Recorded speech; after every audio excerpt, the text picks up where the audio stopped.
सर्वस्य नेतारम् भेतारम् कर्मभूभृता ज्ञातारम् विश्वतत्त्वानां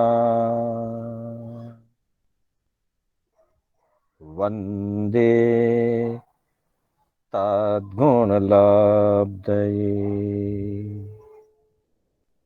वन्दे तद्गुणलब्धये।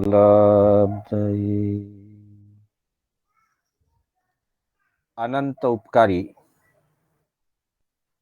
चरम तीर्थंकर श्रमण भगवान महावीर को वंदन। प्रभु की परंपरा में विचरण करने वाले परम आदरणीय परम उपकारी समस्त चारित्र आत्माओं को वंदन।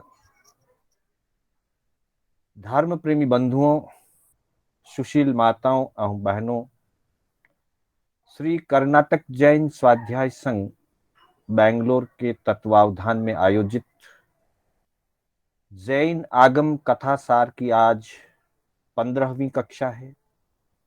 मैं शांतिलाल बोहरा आप सभी का हार्दिक स्वागत एवं अभिनंदन करता हूं। हमारी कक्षा जैन दर्शन के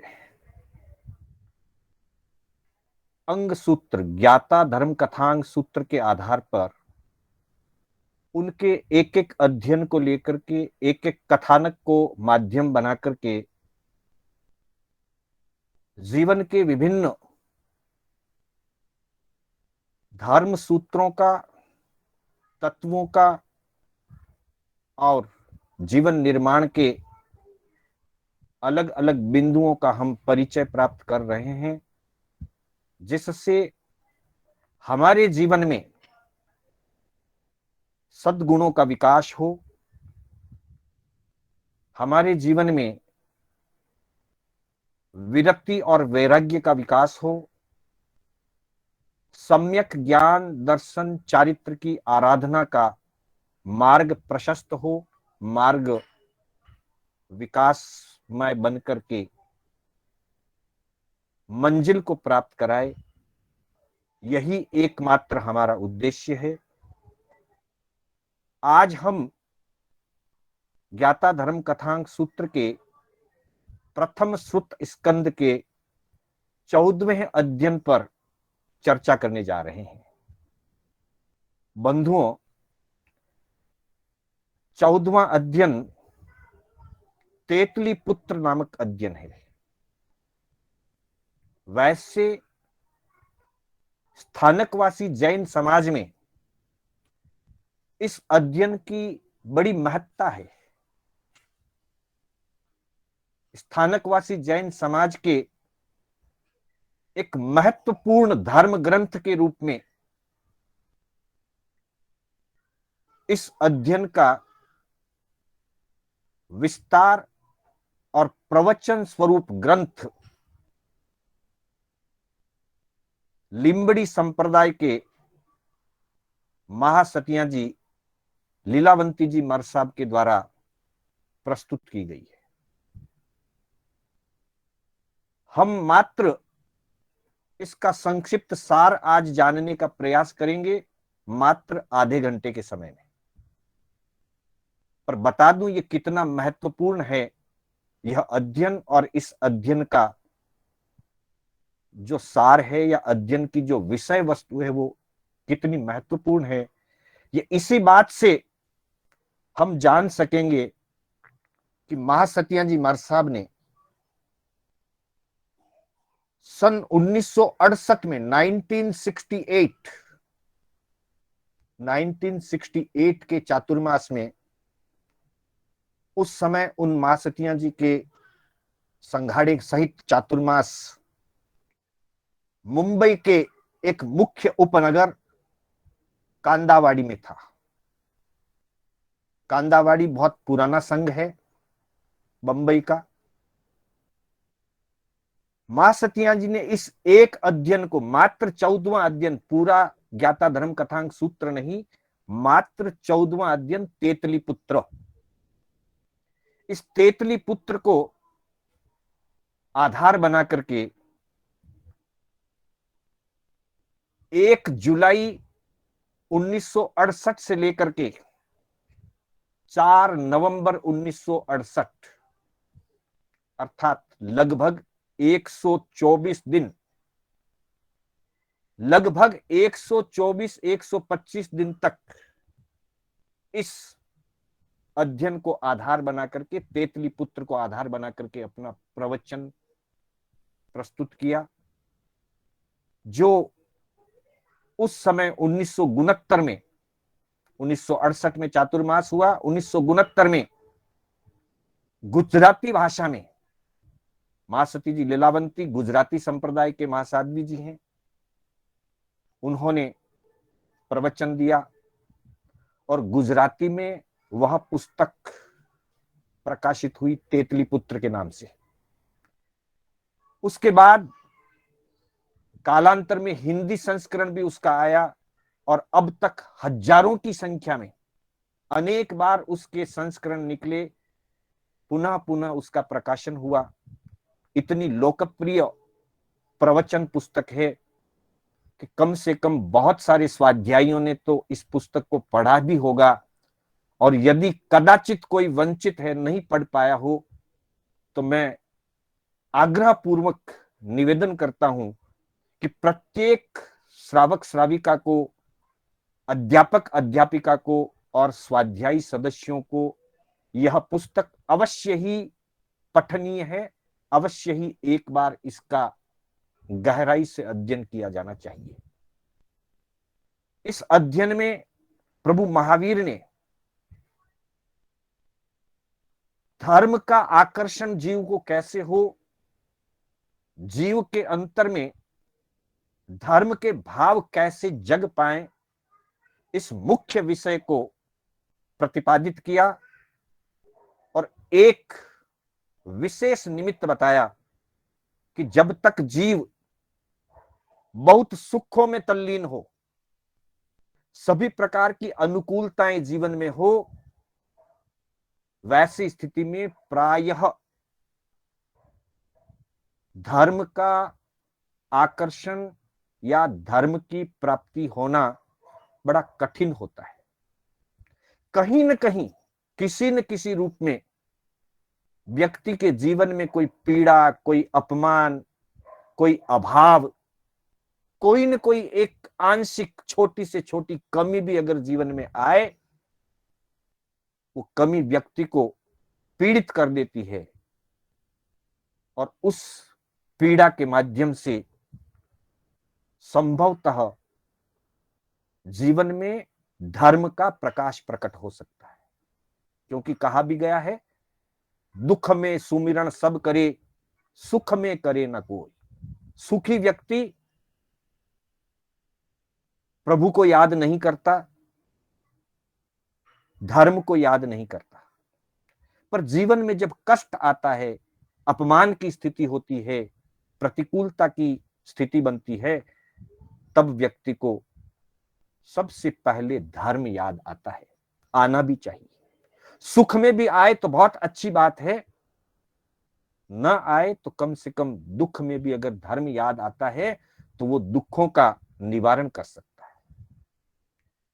तो यह इसका मुख्य प्रतिपाद्य विषय है।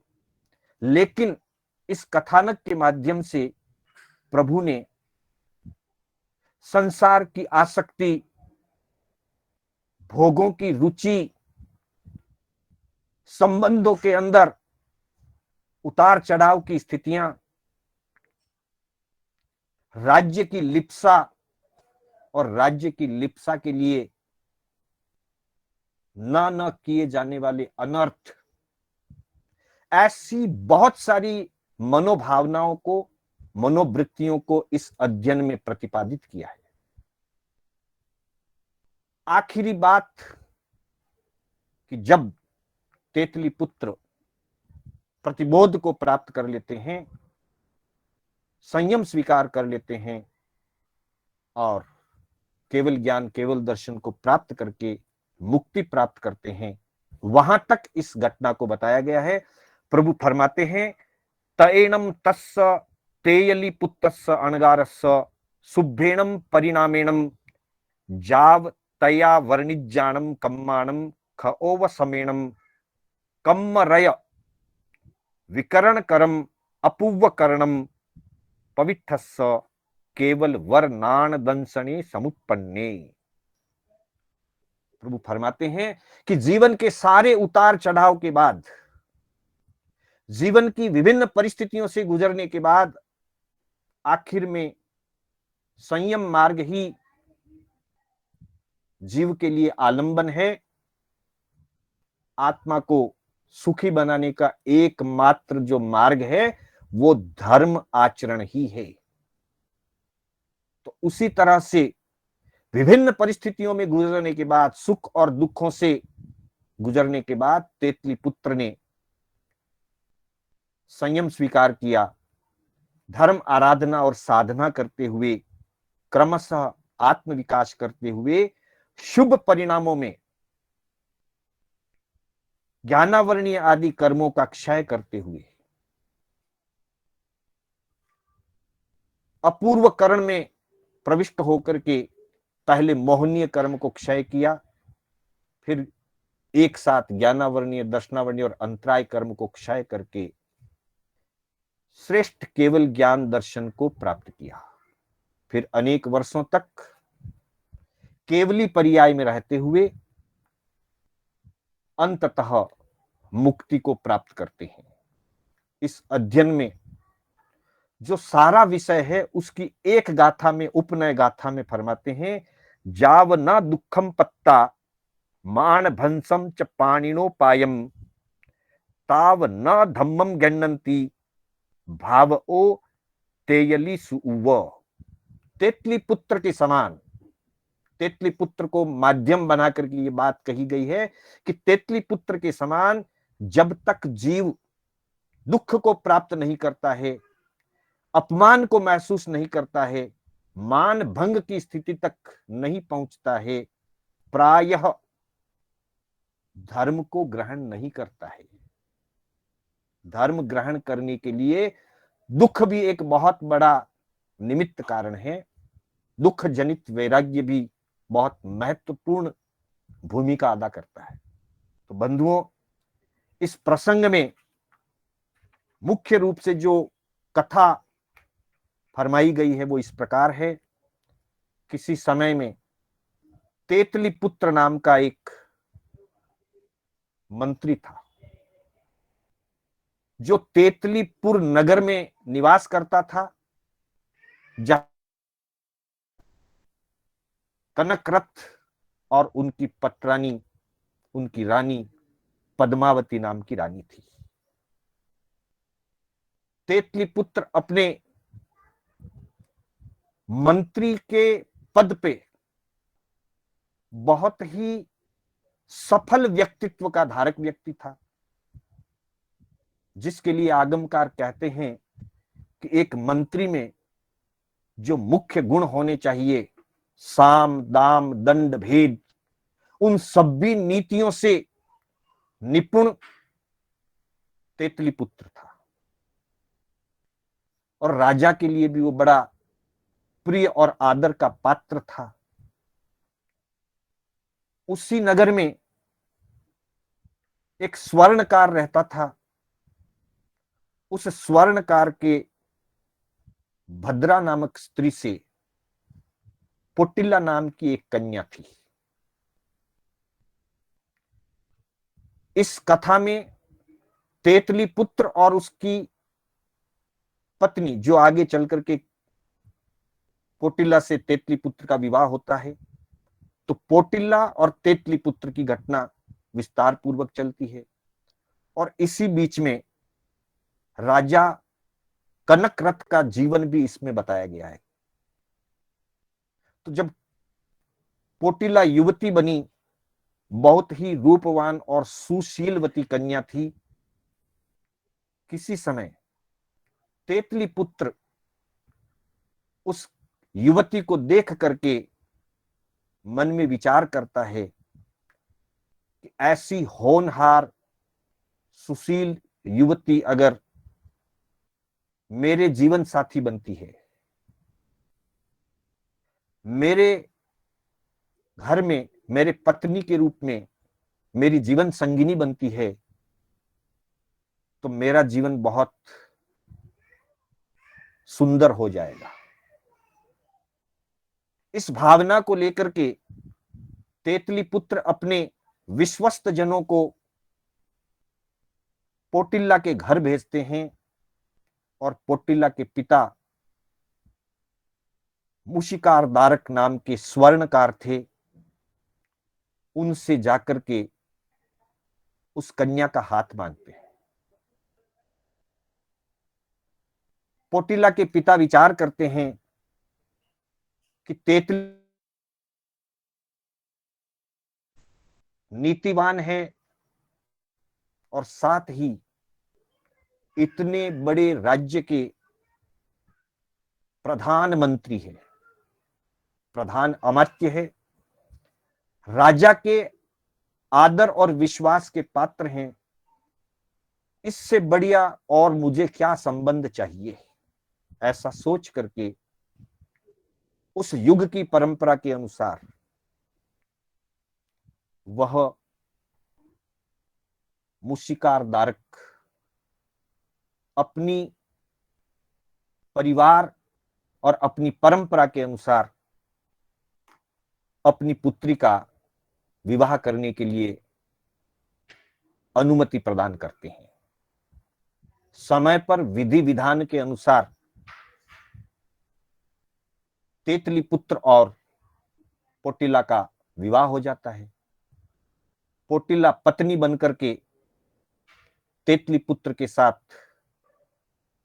खूब सुखपूर्वक अपना जीवन व्यतीत कर रही होती है और तेतली पुत्र भी पूर्ण रूप से समर्पण भाव के साथ अपने परिवार के साथ सुख और आनंद का जीवन जी रहे होते हैं। दूसरी तरफ राजा कनकरथ बहुत ही आसक्त, राज्य लिप्सा और भोग लिप्सा ऐसी मानसिकता वाला राजा था। धर्म कर्म उसे बिल्कुल पसंद नहीं, त्याग वैराग की बात नहीं सुआ थी और ऐसी गृद्धि भावना थी राज्य के प्रति। वो एक ही बात सोचता रहता था कि किसी भी स्थिति में मैं इस राज्य का अधिकार ना छोड़ूं,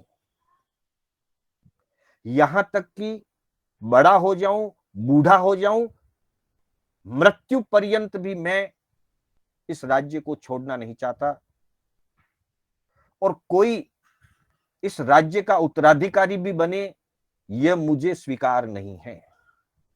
ऐसा सोच करके जब जब उसके घर में संतान उत्पन्न होती, जब जब पद्मावती रानी राजकुमार को जन्म देती, पुत्र को जन्म देती, स्वयं पिता राजा कनकरथ उस संतान के अंग भंग करवा देता। देखिए क्या संसार की दशा है ये। एक राज्य की आसक्ति इतनी हावी हो जाती है कि राजा कनकरथ अपनी ही संतानों को विकलांग बना देता है ताकि वे श्री और शक्ति से संपन्न ना हो और भविष्य में राज्य के अधिकारी नहीं बने, राज्य के उत्तराधिकारी और उम्मीदवार ना बने और मैं निष्कंटक इस राज्य पर अधिकार चलाता रहूं और राज्य वैभव की सत्ता का भोग करता रहूं। सत्ता की भोग का यह कैसा निकृष्ट उदाहरण है। रानी पद्मावती बड़ी परेशान थी कि आखिर कब तक ये चलता रहेगा। मेरी आंखों के सामने मेरी संतानों की यह पीड़ा मुझसे देखी नहीं जाती। और मेरे पति हैं कि किसी की बात मानने के लिए तैयार नहीं है। अंततः उसने एक उपाय निकाला। तेतली पुत्र जो साम दाम दंड भेद नीति धर्म सबका ज्ञाता था, जीवन उसका सदाचारी था, रानी ने उसको विश्वास पात्र समझ करके उसके सामने एक बात रखी कि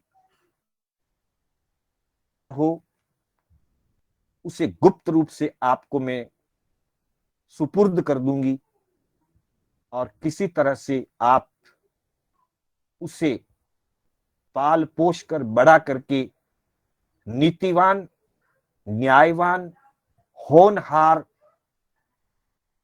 राजा के रूप में प्रस्तुत करना है। तेतली पुत्र भी इस बात को स्वीकार कर लेता है, घर आकर के अपनी पत्नी को बताता है, पत्नी भी उस बात को स्वीकार करती है। संयोग से पद्मावती रानी और पोटिला दोनों गर्भवती होती हैं और समान काल में दोनों के संतान उत्पत्ति होती है। पोटिला के किसी अशुभ कर्म उदय के कारण मृत कन्या का जन्म होता है और पद्मावती एक सुंदर राजकुमार को जन्म देती है। पूर्व योजना के अनुसार वो राजकुमार तेतली पुत्र के यहां पहुंच जाता है, पोटिला के पास पहुंच जाता है और मृत कन्या रानी के पास पहुंचती है। उसके बाद राजा को सूचित किया जाता है कि मृत कन्या हुई है। राजा तो यही चाहता है, राजा उसका अंतिम संस्कार करके अपनी इतश्री कर लेता है। धीरे धीरे उधर वो राजकुमार बड़ा हो रहा है। मंत्री ने उस राजकुमार का नाम कनक ध्वज रखा। उसने कहा कि मैं जिस नगरी में रह रहा हूं उस नगरी के राजा कनक रथ हैं, इसलिए मैं इस राजकुमार का नाम, इस कुमार का नाम, क्योंकि वो उसको राजकुमार के रूप में प्रस्तुत नहीं करते हैं, अपने ही पुत्र के रूप में प्रस्तुत करते हैं कि मैं अपने पुत्र का नाम कनक ध्वज घोषित करता हूं। धीरे धीरे वो कुमार बड़ा होता है। इधर कोई अशुभ योग आने से अचानक तेतली पुत्र के मन के परिणाम बदल जाते हैं। पोटिला के प्रति उसके मन में जितना स्नेह था, जितना मोह भाव था, वो बिल्कुल खत्म हो जाता है। देखिए, राग पता नहीं किस परिस्थितियों के कारण से अथवा पूर्व कर्मों के उदय के कारण से कब राग द्वेष में बदल जाता है, पता नहीं चलता। अब पोटिला उसको बिल्कुल सुहाती नहीं है, पोटिला का नाम लेना उसे पसंद नहीं है। पोटिला भी बहुत दुखी रहने लगती है। एकदा गांव में कुछ साध्वी मंडल, कुछ मां सतियां जी का पधारना होता है। इधर पोटिला अपने पति से विमुख जीवन जीते हुए दान और पुण्य आदि के कार्यों में संलग्न हो जाती है। तेतली पुत्र भी उसका सहयोग करता है कि तुम दान दो, दानशालाएं खोलो, परोपकार के कार्य करो, तुम कुछ भी कर सकती हो, बात नहीं करूंगा, मुझे तुम बिल्कुल पसंद नहीं हो। वे साध्वियां वहां पहुंचती है। पोटिला के मन में फिर से राग भाव जगता है, मोह भाव जगता है। वो साध्वी जी के सामने परीक्षा करती है कि आप तो ज्ञानी हैं, नगर नगर शहर शहर विचरण करती हैं, अनेक प्रकार के लोगों से मिलती हैं, तो आपको बहुत सारी बातें जानकारी में होगी। कृपा करके कोई ऐसा उपाय बताइए जिससे मेरे पति तेतली पुत्र का पुनः मेरे प्रति मोह भाव जागृत हो। मां सतिया जी अपने कानों पर हाथ रख लेते हैं और कहते हैं कि ऐसी बात बताना तो दूर की बात है, हमें तो ऐसी वार्तालाप सुनना भी कल्पता नहीं है। ये संसार की बातें मोह की बातें, वशीकरण, मंत्र, तंत्र, ये कोई भी बातें हमें कल्पती नहीं है। हम तो इतना कह सकती हैं कि अपना मन धर्म ध्यान में लगाओ। पोटिला को भी उनकी बात पर विश्वास हो जाता है। वो उनसे धर्म श्रवण करके, श्राविका के व्रत ग्रहण करके श्रवणोपासिका बन जाती हैं। फिर कुछ काल बीतने के बाद संयम का भाव जगता है। देखिए, पति पत्नी से बात भी नहीं कर रहा है, फिर भी दोनों एक दूसरे के प्रति आदरशील हैं। प्रेम भाव नहीं है, लेकिन आदर में कमी नहीं है। पोटिला अपने पति से पूछती है कि आप मुझे अनुमति दें, मैं संयम लेना चाहती हूं। तब तेतली पुत्र कहता है कि मैं तुम्हें एक शर्त पे अनुमति दे सकता हूं कि जब तुम संयम आराधना पूरी करके देवगति में जाओ तो मुझे प्रतिबोध देने के लिए आना। पोटिला ने कहा, मैं तुम्हारी बात स्वीकार करती हूं। फिर तेतली पुत्र उनको अनुमति देता है, सब करवा करके दीक्षा प्रदान कराता है। वो साध्वी बनकर के अपनी धर्म आराधना करती है, 11 अंगों का अध्ययन करती हैं और कालांतर में देवगति में देव बनती है। इधर कनकरत राजा भी बहुत वृद्धावस्था को होकर के मृत्यु को प्राप्त होता है। तब तेतली पुत्र और पद्मावती रानी उस बात को प्रकट करते हैं कि ये कनक ध्वज जो है, ये राजा कनक रथ का और मेरा पुत्र है। गुप्त रूप से इसको तेतली पुत्र के यहाँ पर पाल पोस करके बड़ा किया है। उसका राज्याभिषेक होता है, वो राजा बन जाता है। कनक ध्वज राजा बन गया। और उसे जब पद्मावती रानी बताती है कि किस तरह से इसने तुम्हारी रक्षा की है, तुम्हें पाला पोसा है, तो वो भी तेतली पुत्र के प्रति बड़ा आदरशील रहता है। अब तेतली पुत्र को सभी ओर से अनुकूलता ही अनुकूलता है। राजा का आदर पहले भी था, अब नए राजा बन गए, वो तो और ज्यादा आदर देते हैं। अपने सिंहासन पर अपने बराबर बिठाते हैं, अर्ध आसन देकर के उनको सिंहासन पर बिठाते हैं। उधर पोटिला अपना कर्तव्य पालन करने के लिए पोटिल देव के रूप में प्रतिबोध देने के लिए आती है। बहुत उपाय करती है, पर तेतली पुत्र सुखों में तलीन है, उनको धर्म की बात अच्छी नहीं लगती, प्रतिबोध नहीं होता है। आखिर में देव माया से पोटिला ने, जो देव बनी हुई थी, राजा के मन के परिणामों को बदल दिया। और अगले दिन जैसे ही तेतली पुत्र राजसभा में गए, राजा ने मुंह फेर लिया। तेतली पुत्र सोचता है, ये क्या हो गया? कल तक जो मुझे अपने आसन पर बराबर बिठाता था, ये संसार है, संसार का यही रूप है। मैं जिसे अपना मानता था, आज वो इस तरह से मुंह फेर के बैठा है, मेरा अनादर कर रहा है, मेरा तिरस्कार कर रहा है। वो भी राज्यसभा से पुनः घर आ गया। घर आया, कहीं मन नहीं लगता है, हताश हो गया। देखिए, व्यक्ति आदर का कितना भूखा है। व्यवहार जगत में अगर आदर मिलता है तो बड़ा खुश, आदर ना मिले तो हताश। उसको लगा मेरा जीवन का कोई सार नहीं, पत्नी है नहीं, जब थी तो मैंने उसका आदर नहीं किया, मैंने उसके साथ संबंध तोड़ लिए, फिर वो दीक्षित होकर के देवगति को प्राप्त हो गई। अब मेरा यहां कोई नहीं है, राजा भी मेरा अनादर और तिरस्कार कर रहा है, इसलिए मेरे जीवन का कोई सार नहीं, मुझे मर जाना ही ठीक है। ऐसे दुष्परिणाम उसके मन में जागे और उसने आत्मघात करने का प्रयास किया, विष भक्षण किया। पर देव साथ में है, अदृश्य रूप से वो देव साथ में है। विष भक्षण किया, अप्रभावी हो गया। तलवार लेकर के अपनी गर्दन काटनी चाहिए। देव माया के कारण तलवार की धार कुंठित हो गई।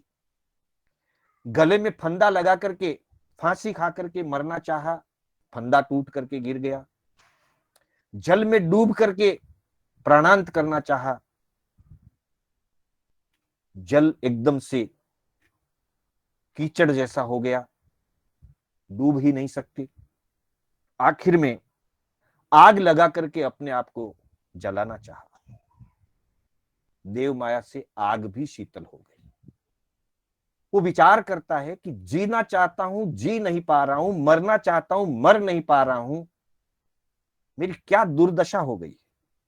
तब वापिस ऐसी मनोस्थिति को जान करके देव ने फिर प्रतिबोध दिया कि मान लीजिए तुम्हारे सामने बहुत बड़ा खड्डा है और पीछे हाथी दौड़ रहा है।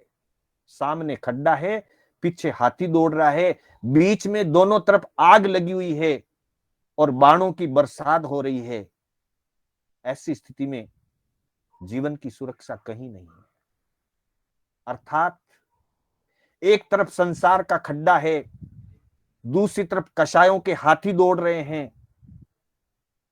तीसरी तरफ मोह की आंधी आ रही है, मोह की अग्नि विस्तार को प्राप्त हो रही है और चारों तरफ से दुखों के बाण लग रहे हैं। ऐसी स्थिति में एकमात्र धर्म ही सहायक है। तेतली पुत्र पोटिल देव के द्वारा बताए गए मार्ग को समझ जाते हैं। प्रतिबोध को प्राप्त होकर के फिर वो विचार करते हैं कि मुझे संयम लेना ही श्रेयस्कर है। तब उनको जाति स्मरण ज्ञान भी हो जाता है और पता चलता है कि मैं पूर्व जन्म में भी महाविद्य क्षेत्र के अंदर राजा के रूप में राज्य करता था। फिर संयम लेकर के 14 पूर्व का ज्ञान प्राप्त किया। उस भाव में मैंने वहां से मैं महाशुक्र देवलोक में देव बना। वहां का आयु पूरा करके मैं तेतली पुत्र बना हूं। सारी बातें उनको पता चलती है। पूर्व में पालन किया हुआ संयम भी उन्हें याद आ जाता है। वो स्वयं ही महाव्रतों को स्वीकार करके स्वयं बुद्ध बनते हैं, स्वयं दीक्षा ले लेते हैं, लंबे समय तक संयम का पालन करते हैं। कनक रथ और उसके पुत्र कनक ध्वज जो उनका हमेशा सम्मान करते थे, पर देव माया के कारण उनका अपमान किया, वो भी कनक ध्वज भी आकर के समायाचना करता है, वंदना करता है और प्रतिबोध पाकर के श्रमणोपासक बन जाता है। अपनी साधना को आगे बढ़ाते हुए, श्रुत अध्ययन करते हुए, तपश्चर्या करते हुए अंततः तेतली पुत्र को केवल ज्ञान, केवल दर्शन की प्राप्ति होती है और कालांतर में सभी शेष 4 कर्मों को, अघाती कर्मों को भी क्षय करके सिद्ध गति को प्राप्त करते हैं, सिद्ध बुद्ध और मुक्त हो जाते हैं। बंधुओं, ये बड़ी विस्तृत कथा है जिसमें अनेक विषय, उपविषय अंतर्निहित हैं। बहुत ही संक्षिप्त में, मात्र बिंदु बिंदु बिंदु रूप में इस कथा को हमने यहां इस कक्षा के माध्यम से समझा। हम अपनी मनोवृत्तियों को जाने, परिस्थितियों को जाने, राग और वैराग की स्थितियों को समझें। अंततः धर्म के सिवाय दूसरा कोई संरक्षण दाता नहीं है, धर्म के सिवाय कोई सन्मार्ग नहीं है। ऐसा सोच करके जैसे तेतली पुत्र प्रतिबोधित हुए थे, हम में भी वो बोध जागृत हो, हम भी धर्म मार्ग में आगे बढ़ें। इसी भावना के साथ मैं अपने शब्दों को विराम देना चाहूंगा। पुनः निवेदन करना चाहूंगा कि तेतली पुत्र नाम का जो ग्रंथ है, जो मां सती जी लीलावंती बाई साध्वी जी ने अपने प्रवचनों के माध्यम से प्रस्तुत किया है, अवश्य प्रत्येक सदस्य को जरूर पढ़ना चाहिए। बड़ा वैराग्य उत्पादक और जीवन निर्माण करने वाला वो प्रवचन संग्रह है, बड़ा रोचक भी है। तो हम अपने जीवन में धर्म का विकास करें, इसी भावना के साथ। मेरे बोलने में कोई स्खलना हुई हो या जिनाज्ञा विपरीत कथन हुआ हो तो बारंबार मिच्छामि दुक्कडम। मंगल पाठ के साथ हमारी कक्षा विराम लेगी। गुरुदेव की आज्ञा से, बड़े श्रावकों की आज्ञा से। चत्तारि मंगलम अरिहंता मंगलम सिद्धा मंगलम साहू मंगलम केवली पन्नत्तो धम्मो मंगलम। चत्तारि लोगुत्तमा अरिहंता लोगुत्तमा सिद्धा लोगुत्तमा साहू लोगुत्तमा केवली पन्नत्तो धम्मो लोगुत्तमो। चत्तारि शरणं पवज्जामि अरिहंते शरणं पवज्जामि सिद्धे शरणं पवज्जामि साहू शरणं पवज्जामि केवली पन्नत्तम धम्मम शरणं पवज्जामि। अरिहंतों का शरणा, सिद्धों का शरणा, साधु जी का शरणा, केवली पुरपिदया धर्म का शरणा। चार शरणा दुर्गति हरना और न शरणा कोई, जो भव्य प्राणी आदरित तो अक्षय अमर पद हो। श्रवण भगवान महावीर स्वामी की जय, समस्त चारित्र आत्माओं की जय। आप सभी का हार्दिक आभार, हार्दिक अभिनंदन। सभी से सादर जय जिनेन्द्र।